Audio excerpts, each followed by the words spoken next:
তো ওই লিয়াজু কমিটির আহ্বায়ক ছিল মাহফুজ ভাই। তো ওনারা কমিউনিকেশন শুরু করে দেয় জামাতের সাথে, বিএনপির সাথে, আরও যারা রাজনৈতিক দল আছে, সিভিল সোসাইটি আছে, তাদের সাথে যোগাযোগের মাধ্যমে সবার থেকে নাম প্রস্তাব আসতে থাকে। কিছু নাম ছিল কমন, আমাদের এখানেও কমন। যেমন কিছু মানুষজন, যেমন সালাউদ্দিন আহমেদ স্যার, উনি তো অর্থনীতিতে বাংলাদেশে মানে এই মুহূর্তে যদি আমরা চিন্তা করি তাহলে ওয়ান অফ দ্য বেস্ট। তো ওনার নামটা সব দিক থেকে আসে। তো এরকম কিছু কমন নাম আসে, আবার কিছু নাম দেখা যায় আমরা ইনক্লুড করি বা কোনো এক পক্ষ থেকে আসে কিন্তু অন্য পক্ষ এটাকে আবার রিফিউজ করে। বিএনপির কিছু নামের ব্যাপারে আপত্তি ছিল, তাদেরকে পরে নেওয়া হয়নি।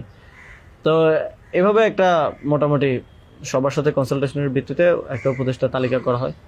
এবং যেদিন স্যার ল্যান্ড করে বাংলাদেশে আসেন 8 তারিখ দুপুরে, আর্মি থেকেও কিছু নাম প্রস্তাব করা হয়। কিন্তু আমরা একটু প্রায় 5-6টা নাম আমরা একটু ঘেটে দেখলাম যে এই লোকগুলো ওইভাবে সর্বজন গ্রহণযোগ্য না। এবং আরেকটা সমস্যা হচ্ছে তাদের অনেকেরই হয় না যে সফট আওয়ামী লীগ অ্যান্ড আওয়ামী লীগের সিভিল সোসাইটি হিসেবে পরিচিত, অথবা তাদের ব্যাকগ্রাউন্ডটা একজন আর্মি অফিসিয়ালসের নাম ছিল সেখানে, এক্স আর্মি অফিসিয়ালস। তার ব্যাকগ্রাউন্ড আমরা দেখি যে তিনি ইন্ডিয়ায় তিনি 4 বছর ছিলেন এবং 4 বছরে তিনি কয়েকটা কোর্স করেছেন সেখানে। সো আবার ওনার ব্যাপারে জনমত হচ্ছে র কানেক্টিভিটি আছে। তো ওই নামগুলো আমরা কেটে দেই এবং সেখানে আর্মি কিছুটা নাকশ হয় যে এই নামগুলো কেটে দেওয়ার পরে। এবং ওই স্যারের সামনে রেখেই, কারণ স্যার ওই যখন ভিভিআইপি লাউঞ্জে স্যার ছিলেন এয়ারপোর্টে, তো স্যারের সামনে রেখে আমি আর আসিফ স্যার নামগুলো কেটে দিই যে এই নামগুলো তো আমরা দেই নাই। সেখানে আর্মি চিফও ছিলেন। তো আমাদের ইয়েটা ছিল এটাই যে আগের রাতে আমরা যেটা কথা বললাম যে এই উপদেষ্টা পরিষদে যদি আর্মির লোকজনই বেশি থাকে তাহলে তো এটা দিনশেষে আর্মি ব্যাগ আবার 111 টাইপ গভর্নমেন্টই হচ্ছে। সেই জায়গা থেকে আমরা এই নামগুলো নিতে চাইনি। তবে সেখানে আমরা যুক্তি দিয়েছি যে কারণ সবার প্রোফাইলটা যখন আমরা একটু ঘাটাঘাটি করেছি দেখেছি সবারই কোনো না কোনো প্রবলেমেটিক এলিমেন্ট সেখানে আছে। হয় তার র কানেক্টিভিটি হিসেবে জনমত আছে, মানুষের মধ্যে গুঞ্জন আছে, অথবা তার আওয়ামী লীগের সিভিল সোসাইটি হিসেবে পরিচিতি আছে। তো এই ধরনের একটা বিষয় ছিল ওই 5-6টা নামের মধ্যে, যে কারণে আমরা সবগুলো নামই প্রায় কেটে দিয়ে শুধু একটা নাম আমরা রেখেছিলাম, সিএসটি উপদেষ্টা যিনি আছেন। কারণ আমাদের কাছে মনে হচ্ছে ওইটা সেন্সিটিভ জায়গা এবং দেশের এরকম একটা ট্রানজিশন টার্মাল সিচুয়েশনে যেহেতু আর্মি পুরোপুরি আমাদের পার্বত্য অঞ্চলের সমস্যাগুলো ডিল করে, তো সেখানে তাদের কথাটা রাখা উচিত।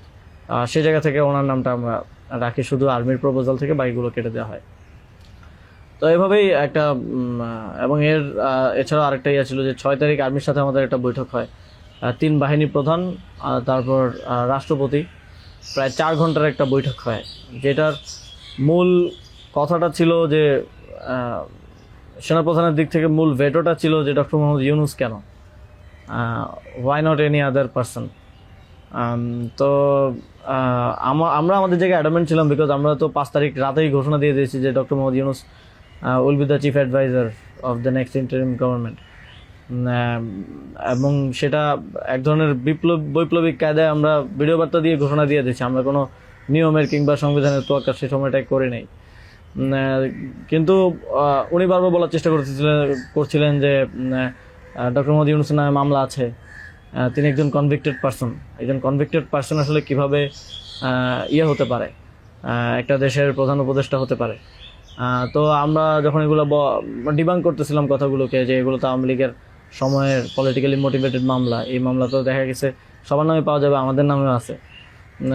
তো এটা বলার পর আবার ওনারা আরেকটা কথা বললেন যে সোসাইটির একটা বড় অংশ তো আসলে ওনাকে হেট করে, এবং বড় অংশ বলতে উনি তখন সরাসরি বলেছেন যে আওয়ামী লীগের অন্তর্বর্তীকালীন সরকারটা তো সবার কাছে গ্রহণযোগ্য হতে হবে। এখন আওয়ামী লীগ তো ডক্টর মোহাম্মদ ইউনূসকে 2 চোখে দেখতে পারে না, একদম অপছন্দ করে। তো এখন এই আওয়ামী লীগ একটা লোককে একেবারেই দেখতে পাচ্ছে না, এবং বাংলাদেশে তো আলটিমেটলি 30-40% পিপল আওয়ামী লীগকে সাপোর্ট করে। এই 30-40% পিপলের মতামতের বিরুদ্ধে গিয়ে একটা লোককে প্রধান উপদেষ্টা করা উচিত। তো আমরা তখন বললাম আওয়ামী লীগ এমন কিছু না যেটা নিয়ে এখন আমাদের কনসার্ন হওয়া উচিত। আওয়ামী লীগকে আমরা পরাজিত করেই এই প্ল্যাটফর্মে আসছি, এখানে আমরা বসছি।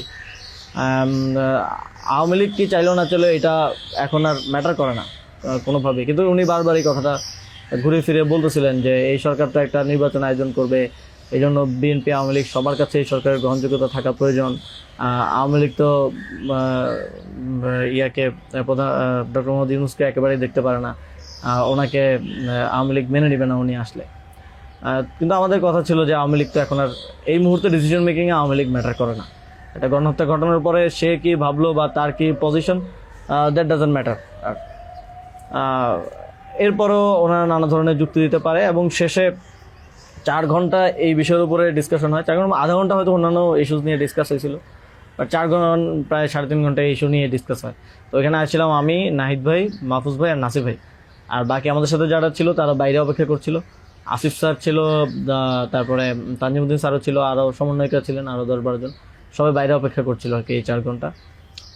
তো তারা বারবার 2বার হচ্ছে বিরতি দিয়ে আমাদেরকে আবার ভাবতে বলে আবার চলে যেত, আবার এসে আবারও একই জায়গা থেকে কথা শুরু করতো। মানে আমরা বুঝতে পারছিলাম যে ডক্টর মোহাম্মদ ইউনূসকে এখানে এস্টাবলিশমেন্ট কোনোভাবেই চাচ্ছে না। আর আমাদের কথা ছিল আমরা ঘোষণা দিয়ে দিছি এবং আমরা এক ধরনের হুমকি সুরে সেখানে বলি যে যদি এটা রাষ্ট্রীয়ভাবে না হয়, যদি রাষ্ট্রপতি ঘোষণা না দেয় ডক্টর মোহাম্মদ ইউনূসকে প্রধান উপদেষ্টা হিসেবে, তাহলেও আমাদের কিছু যায় আসে না, কারণ আমরা অলরেডি ঘোষণা দিয়ে দিয়েছি। আমরা আমাদের তৈরি করা উপদেষ্টা পরিষদ নিয়ে শহীদ মিনারে গিয়ে শপথ নিব। এই হুমকিটা দেওয়ার পরে তারা একটু মানে নড়ে চড়ে বসে এবং তারা গিয়ে রাষ্ট্রপতির সাথে ডিসকাস করে আসে। এবং সেনাপ্রধান লাস্ট আমার মনে পড়ে আমাদেরকে বলেছিল যে আমি বুকে পাথর চাপা দিয়ে এই সিদ্ধান্তটা মেনে নিচ্ছি। এবং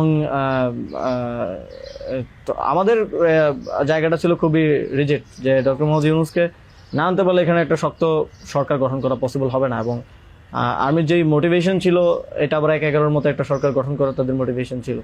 যখন তারা নামগুলো দেয়, 6টা-7টা উপদেষ্টার নাম দেয়, তখন এটা বোঝা যায় এবং ডিকটেট করার এক ধরনের। তো আমরা যদি এখানে অন্য কাউকে নেই যার পার্সোনালিটি এত স্ট্রং না, তাহলে আলটিমেটলি আমরা আসলে অন্য কারো দ্বারাই পরিচালিত হব, ড্রিভেন হব।